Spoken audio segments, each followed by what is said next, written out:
Joining us now is NBER Chair John Lipsky. First on the Fed, John, and it's good to have you.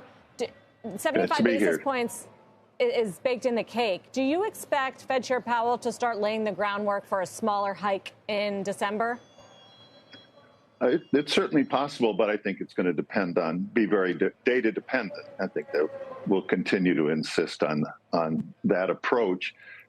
Right now, when we look at the Fed funds futures markets, what the market seems to be anticipating in terms of future Fed action, and look at what the likely outcome, the likely course of inflation is going to be, it's plausible that the current expectations, which call for a funds rate at around 4% or more, could actually seem to be, to most investors, consistent with a sustainable rate in a period of declining inflation. In other words, it's possible, quite possible, that investors are going to be expecting the Fed to start laying the groundwork for how they will decide going forward. I suspect it's a little early for the Fed to be explicit in this regard, however. Because it just doesn't. By all accounts, the market is signaling that they will slow down and that inflation will come down. And yet, I know we've been in a weak quiet period for the last week, but the Fed commentary has not really signaled that they're ready to slow things down or that they're convinced that inflation is coming down in a meaningful way.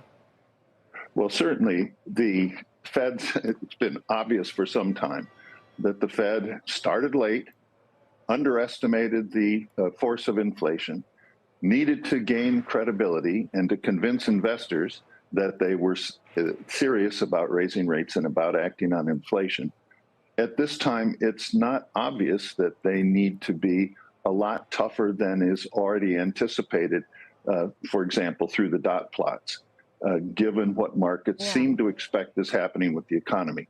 In other words, nonetheless, because of the risk of surprises, I wouldn't expect that the Fed will do much more than insist on data dependence going forward and insist on a seriousness in hitting their inflation, longer-term inflation targets.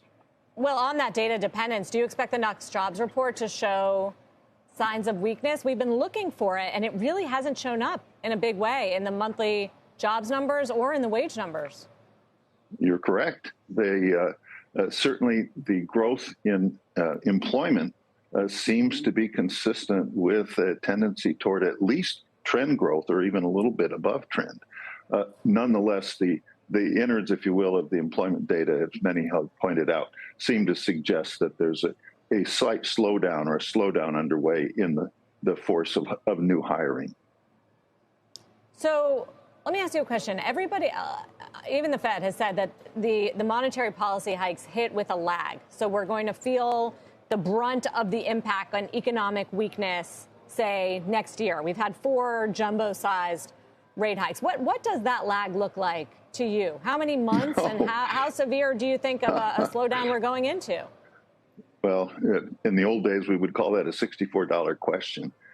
Certainly, the structure of the economy has changed in many ways over the past couple of decades. And the notion we've seen that the ability of the monetary authorities to anticipate and to affect the outcomes has been different from what it's been in the past. And therefore, continually looking back to saying, well, this is what happened in the past X recessions, et cetera, is certainly useful, but to consider that definitive, I think, is far from it.